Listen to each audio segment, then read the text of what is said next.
घर में कोई नहीं था, इसी वजह से मैं बहुत खुश थी। आज अम्मा और मेरी छोटी दो बहनें अपने ही किसी काम से बाजार गई थी।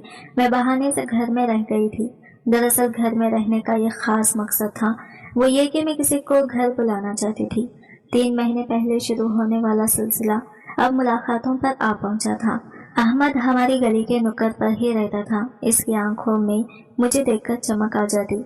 मैं भी इसे देखकर बहुत खुश होती थी। वो मुझसे कहता था, सानिया, तुम सिर्फ मेरे लिए बनी हो। तुम देख लेना, मैं तुम्हें दुनिया की हर खुशी दूंगा, बस तुम मेरा साथ देना। और हाँ, मुझसे मिलने को आ जाया करो, तुम्हें देखकर मुझे दिली खुशी होती है। मैं अहमद की बातें सुनती तो मेरा दिल अजीब से अंदाज में धड़कने लगता।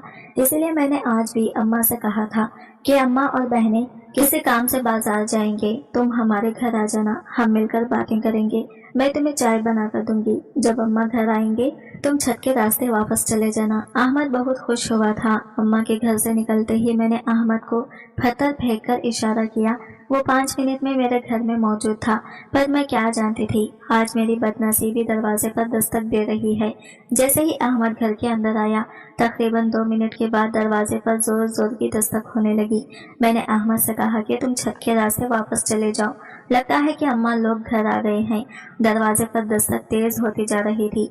मैंने दरवाजा खोल दिया क्योंकि अहमद ऊपर जा चुका था। मैंने दरवाजा खोला तो सामने 3 लड़के खड़े थे। इनके साथ ही एक बुजुर्ग भी थे, जिन्हें देखकर मैं डर गई थी। इन लड़कों की उम्र 30 साल से ऊपर थी। ये मोहल्ले में तकरीबन बाज गशत ही करते रहते थे, इसलिए कि देख सकें कि मोहल्ले में कुछ गलत तो नहीं हो रहा। पर जो उन्होंने मुझे देखा तो मेरा तो जैसे खून ही सूख गया था। मगर दिल को ये तसल्ली थी कि अहमद छत के रास्ते ऊपर चला गया है। कहने लगे कि लड़की, तुमने हमारे सामने एक लड़के को घर के अंदर बुलाया है। हम मोहल्ले में इन तमाशों की इजाजत नहीं देते। कहाँ है वो बदबख्त, इसे निकालो। मैं कांपने लगी। मैंने कहा, आपका दिमाग तो ठीक है ना? मैंने किसी लड़के को घर नहीं बुलाया, हम ऐसे काम नहीं करते। मेरी बात सुनकर वो लड़का बोला, तो बड़ी चालाक बनती है, इसे छत पर भेज दिया होगा। फिक्र नहीं कर, हमने ऊपर छत के दरवाजे को ताला लगा दिया है। चलिए सिद्दीकी साहब, इनके घर की तलाशी लेते हैं। इस लड़के ने बूढ़े बुजुर्ग को भड़काते हुए कहा कि मेरी तो जैसे जान ही निकल गई थी। मुझे लगा कि जैसे अभी मेरा दिल फट जाएगा, मैं इस दुनिया से ही रुखसत हो जाऊंगी। इन लोगों ने घर की तलाशी लेना शुरू कर दी। अहमद बेचारा कहाँ जाता, वो तो छत पर ही छुपा बैठा हुआ था। और फिर क्या होना था, मेरी वो बेइज्जती हुई, वो रुसवाई की मैं सोच भी नहीं सकती थी। अहमद को मारते हुए वो लोग छत से नीचे लाए थे। अहमद के वालिदैन के पास लेकर गए। वो बोले कि इस लड़के ने ही हमारे बेटे को भड़काया है। हमारा बेटा अच्छे नंबर लेता है, स्कूल में पढ़ता है। ये लड़की तो घर में फारिग बैठी रहती है। अगर आप कहते हैं तो आप हमारे बेटे से पूछ लें, वो अगर इस लड़के से शादी भी करना चाहता है तो हम इसकी शादी करवा देते हैं, हमें कोई एतराज नहीं। पर ये लड़की इस काबिल नहीं है। ये पहले भी कई लड़कों के साथ चक्कर चला चुकी है। इधर अम्मा को भी इस बात की इत्तला मिल चुकी थी। अहमद और मैं खटखरे में खड़े थे। बस फिर क्या होना था, एक झरका बिठाया गया। झरके में जो फैसला होना था वो अहमद और इसके घर वालों की मर्जी के बगैर नहीं हो सकता था। मेरी अम्मा बहुत परेशान थी क्योंकि मैं अम्मा की उम्मीदों का कोई मरकज थी। मैंने अम्मा को कई ख्वाब दिखा रखे थे कि मैं आपके लिए बहुत कुछ करूंगी। दरअसल वो ख्वाब अहमद के दिखाए हुए थे। अहमद कहता था कि मेरी नौकरी लग जाएगी तो तुम्हारे घर वालों को भी खूब ऐश कराऊंगा। मैं क्या जानती थी कि अहमद इतना कम ज़रफ निकलेगा। फिर क्या हुआ, 2 घंटे के अंदर अंदर मोहल्ले वालों ने जो फैसला किया, इसने मेरी जिंदगी को ताहयात बदल कर रख दिया था। उन्होंने कहा कि अहमद इस लड़के से शादी नहीं करना चाहता। यह खबर मुझ पर बिजली बनकर गिर पड़ी थी। मैं तो सोच भी नहीं सकती थी कि अहमद ऐसा फैसला करेगा, वो भी इस वक्त जबकि हम दोनों की शादी होना मुमकिन थी। अहमद ने कहा, मैं इस लड़के से शादी नहीं करना चाहता। मैं अपने माँ बाप को मायूस नहीं करूंगा। वो अपने माँ बाप की मोहब्बत में आकर मुझे भूल गया, जबकि माँ बाप से रिश्ता भी नहीं टूटता। मोहब्बत के रिश्ते एक डोरी से टूट जाते हैं। मेरे साथ भी ऐसा ही हुआ था। मेरा मोहब्बत का रिश्ता टूट गया था। फैसला मेरे खिलाफ हुआ था, लेकिन अब मोहल्ले वालों ने मिलकर फैसला किया, इस लड़की को सजा देंगे। اس کی شادی کروا دیں گے۔ میں سوچنے لگ گئی کہ میں کسی انجان آدمی سے شادی کیسے کروں گی۔ اب یہ تو میرے وہم و گمان میں بھی نہیں تھا کہ میرے ساتھ کیا ہونے جا رہا ہے، میری زندگی کتنی مشکل ہونے جا رہی ہے۔ میں اپنے کمرے میں بیٹھی تھی، میرے سب بہنیں اور امی مجھ سے ناراض تھی۔ ان کی وجہ سے، میری وجہ سے ان کے ساتھ بھی لوگ بہت برا سلوک کر رہے تھے۔ ان سے تو کوئی ہاتھ تک نہیں ملا رہا تھا۔ اماں کو میرے دن رات رونے سے کام تھا، بس کہتی تھی کہ تو نے اچھا نہیں کیا۔ اس محلے میں میں نے کتنی مشکل سے اپنی عزت بنائی تھی، وہ عزت تو نے ایک لمحے میں خاک میں ملا دی تھی۔ مجھے اپنا آپ بہت برا لگ رہا تھا، دل چاہتا تھا کہ میں خودکشی کر لوں، پر اگلے دن ایک ایسا واقعہ ہوا جس نے ہماری زندگیاں ایک بار پھر سے بدل دی تھی۔ ہمارے گھر مالک مکان نواب احمد شاہ آئے تھے۔ نواب احمد شاہ آئے تو ان کو بھی ان حالات کا پتہ چل چکا تھا۔ لوگوں نے ان کو مختلف باتیں کہہ کر بھڑکا دیا تھا، اور یہ بھی کہ ان لوگوں کو اپنے گھر سے نکال دیں۔ یہ لوگ محلے کا ماحول خراب کر رہے ہیں، کل کو کسی اور کا بیٹا پھانس لیں گی تو وہ بیچارہ کہاں جائے گا؟ یہ عورتیں تو ایمان پر خطرہ ہے۔ نواب احمد شاہ نے جب یہ ساری شکایتیں سنی، امی کے پاس آئے اور کہنے لگے، بہن میں آپ کی بہت عزت کرتا ہوں، لیکن محلے والوں کی باتوں کو بھی نظر انداز نہیں کیا جا سکتا۔ آپ اپنی بیٹی کی شادی کر دیں، یا تو پھر اس سے پہلے کہ نواب صاحب کچھ اور کہہ دیں۔ میری اماں نے فوراً سے کہہ دیا، نواب صاحب باتیں تو سب کرتے ہیں، شادی کون کرے گا میری بیٹیا سے؟ آپ اگر کوئی رشتہ لا کر دیتے ہیں تو میں اپنی بیٹی کی شادی اسی وقت کر دوں گی، پھر چاہے وہ 80 سال کا بوڑھا ہی کیوں نہ ہو۔ یہ بات سن کر نواب صاحب گہری سوچ میں پڑ گئے تھے۔ میں نے دیکھا تھا انہیں ان کی آنکھوں میں بھی عجیب قسم کی چمک آ گئی تھی۔ سوچ لو، لیکن 80 سال کا بوڑھا تم ہوش میں تو ہونا؟ نواب صاحب رک رک کر بولے تھے، جیسے وہ اپنی قسمت بدلنے کا انتظار کر رہے ہوں۔ ہاں، میں نے سوچ لیا ہے نواب صاحب، چاہے 80 سال کا بوڑھا ہو، میں اپنی بیٹی کی شادی اب کر کے رہوں گی، مزید انتظار نہیں کروں گی۔ جو کچھ اس نے کیا ہے اس کے بعد تو میرا اپنی بیٹی کا شادی کرنے کا ہی ارادہ ہے۔ آپ تو جانتے ہیں کہ محلے والے مجھ سے کتنا ناراض ہیں۔ جب تک اس کی شادی نہیں ہوگی وہ سب لوگ ایسا ہی رہیں گے، اور پھر میں کیا کروں گی؟ میرے لیے تو یہاں پر زندگی گزارنا اس قدر مشکل ہو جائے گا کہ میری بیٹیاں کی بھی زندگی مشکل پڑ جائے گی۔ ان کی شادیاں کرنا بھی بہت بڑا مسئلہ بن جائے گا۔ میں اپنی بیٹیوں کی شادی کیسے کروں گی، اور کون ان سے شادی کرے گا، وہ بھی ان حالات میں، جبکہ بڑی بہن اتنا بڑا کارنامہ کر چکی ہو۔ امی کی باتیں سن کے نواب صاحب کہنے لگے، بہن میں ایک بات کہوں، اگر تم برا نہ مانو تو، لیکن یہ فیصلہ صرف تم پر ہے، تمہاری خوشی تم جیسے چاہو۔ جی نواب صاحب، میں آپ کی کوئی بات کیسے ٹال سکتی ہوں؟ اماں نے سنبھل کر کہا تو نواب صاحب نے وہ بات کہی جو میرے حواسوں پر بجلی بن کر گری تھی۔ تم اپنی بیٹی کی شادی اگر چاہو تو مجھ سے کر سکتی ہو۔ کیا یہ آپ کیا کہہ رہے ہیں؟ نواب صاحب، اماں نے حیرت سے کہا تھا، میرا مطلب ہے آپ بہت بڑے انسان ہیں، آپ کے ساتھ میری بیٹی کی شادی، ہم بہت معمولی لوگ ہیں۔ اماں کی بات سن کر مجھے یہ اور جھٹکا لگا تھا۔ اماں نے تو مجھے نواب صاحب کی نظر میں بھی گرا دیا تھا۔ نہیں، یہ لڑکی تو بہت پاک اور بہت خوبصورت ہے، مجھے پتا ہے، مگر محلے والوں کو کون سمجھائے؟ میں اس سے شادی کرنے کو تیار ہوں، تمہاری بھی تو مجبوری ہے۔ اب تم اس بیچاری کی شادی کس سے کرو گی؟ اس کو تو کوئی بھی آ کر نہیں لے جائے گا۔ یہ باتیں سن کر میرا دل چھلنی ہو گیا۔ بس پھر میری نواب صاحب سے شادی طے ہو گئی تھی، مگر میں یہ نہیں جانتی تھی کہ نواب صاحب پہلے کتنی شادیاں کر چکے ہیں۔ اماں نے مجھے ان کے ساتھ 2 کپڑے میں ہی رخصت کرنے کا سوچا تھا، پر نواب صاحب کہنے لگے کہ اس کی جو عزت کھو گئی ہے میں اس کو بحال کروں گا۔ یوں اگلے ہی دن بڑے دھوم دھام سے انہوں نے ایک شادی ہال بک کیا، جس میں پورے محلے والوں کو بلایا گیا، اور نواب صاحب مجھے سب لوگوں کے سامنے پیا کر لے گئے تھے۔ کچھ لڑکیاں ایسی بھی تھی جو میری قسمت پر رشک کر رہی تھی کہ یہ تو نواب کی حویلی میں راج کرے گی، نواب مزید کتنا عرصہ زندہ رہے گا، اس کے بعد اس کی عیش ہی عیش ہوں گی، کسی جوان آدمی سے شادی کر لے گی اور اس کی زندگی ہمیشہ کے لیے سنور جائے گی۔ میں ان باتوں پر یقین نہیں کرتی تھی۔ البتہ بیاہ کر جب میں آئی تو نواب صاحب کی حویلی دیکھ کر ایک لمحے کو میری بھی آنکھیں پھٹی کی پھٹی رہ گئی تھی۔ یہ تو کسی محل سے کم نہیں تھی۔ میں نے آج سے پہلے اتنا خوبصورت گھر اپنی پوری زندگی میں نہیں دیکھا تھا۔ میں حیران ہی رہ گئی۔ نواب صاحب مجھے اپنے کمرے میں لے گئے، مجھے اپنے سامنے بٹھا کر میری تعریفیں کرنے لگے اور بولے، مجھے تم سے زیادہ حسین عورت آج تک دیکھنے کو بھی نہیں ملی۔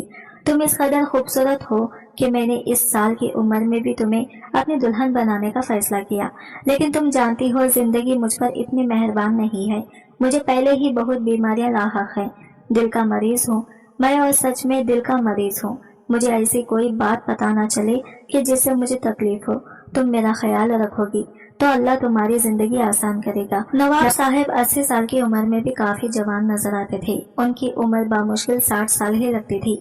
मैंने कहा, आपको अल्लाह सलामत रखे, आपने मुझे इज्जत बख्शी। मेरे मुंह से ये अल्फाज सुनकर वह हैरान रह गए। बोले कि मैंने सोचा भी नहीं था मेरी नई बीवी इतनी समझदार होगी।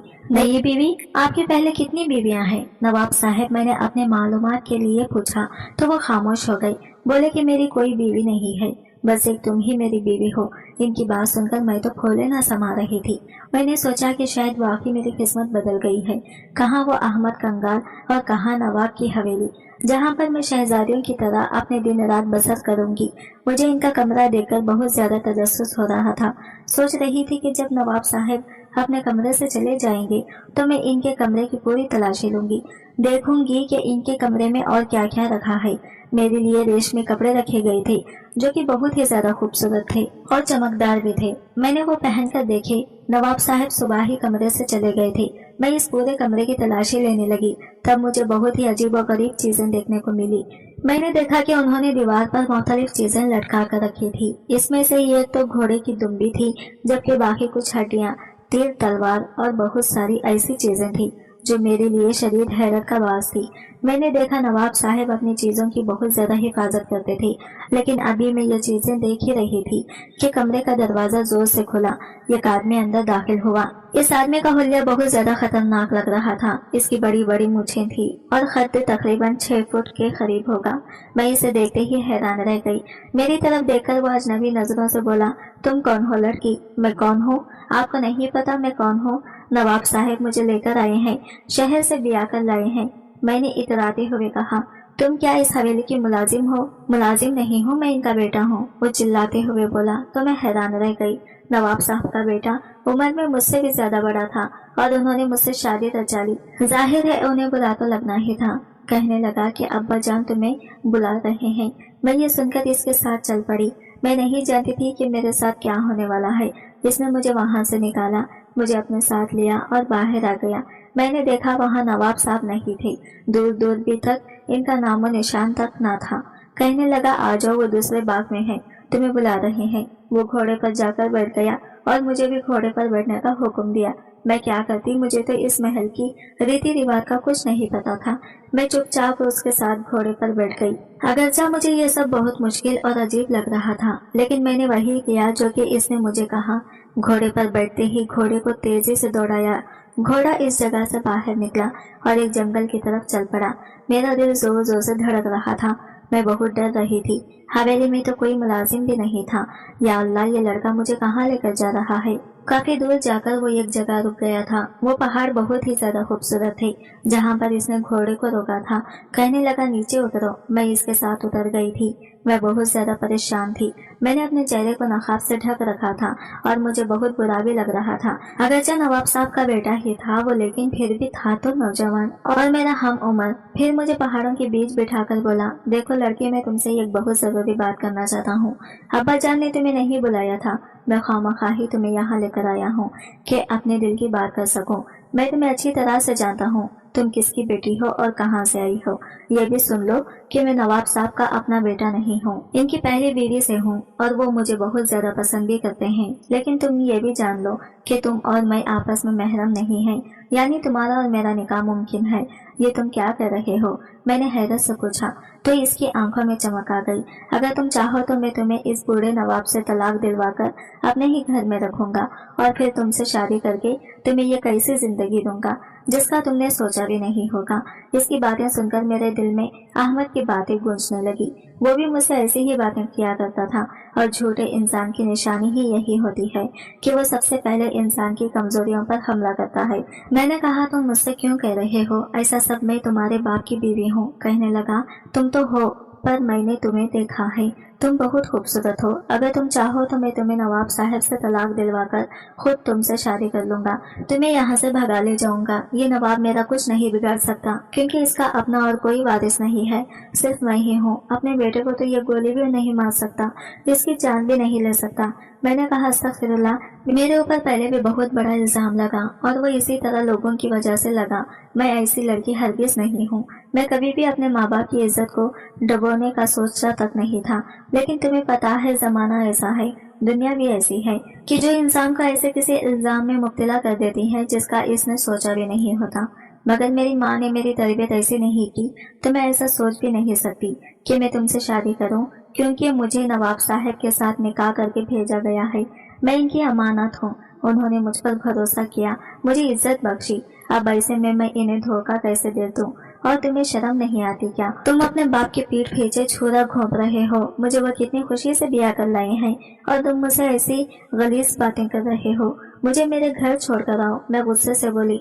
यह कहकर वो मुस्कुराया और मुझे घोड़े पर बिठाया और वापस ले जाने ही लगा था कि दरख्तों के पीछे से एक अजीब सी आवाज आई, जैसे किसी ने बंदूक से फायर किया हो। मैंने देखा नवाब साहब एक दरख्त के पीछे छुप के बैठे थे। वो अपना बाजू हवा में लहराते बाहर निकले और अपनी मूंछों को ताव देते हुए बेटे को देखकर बोले, देखा ना बेटा, मैंने तुम्हें कहा था कि मैं किसी कम नस्ल लड़की को ब्याह कर नहीं लाया। ये तो बहुत ही सच्ची और खरी लड़की है।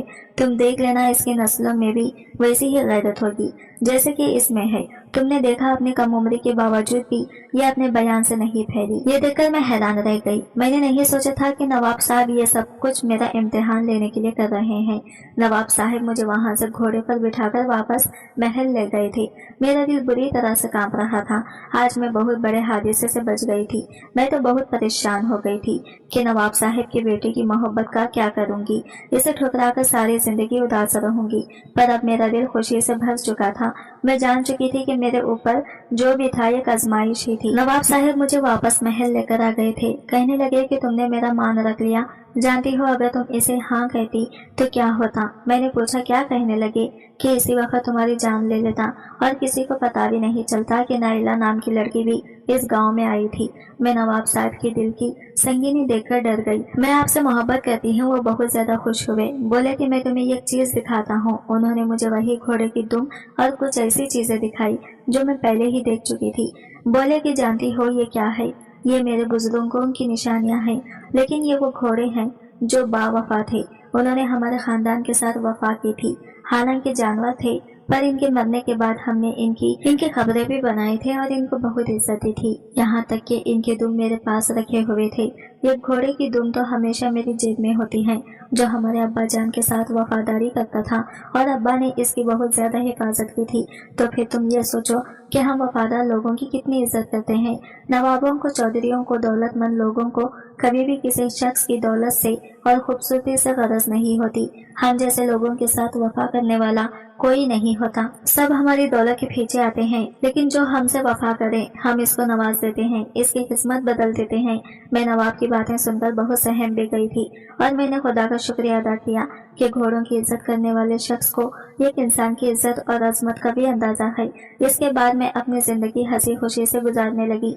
नवाब साहब ने वाकई अपनी बात निभाई और मरने के बाद मेरे नाम पूरी हवेली कर गई, जो मेरी जिंदगी भर की खुशहाली की जमानत बन गई।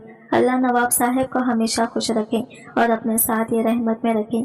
आज की वीडियो कहानी आपको कैसी लगी कमेंट करके जरूर बताइएगा और वीडियो अच्छी लगी है तो लाइक शेयर जरूर कीजिएगा। हमारे चैनल को सब्सक्राइब करें फ्रेंड्स। मिलते हैं अगली वीडियो के साथ। तब तक के लिए बाय बाय, टेक केयर, अल्लाह हाफिज।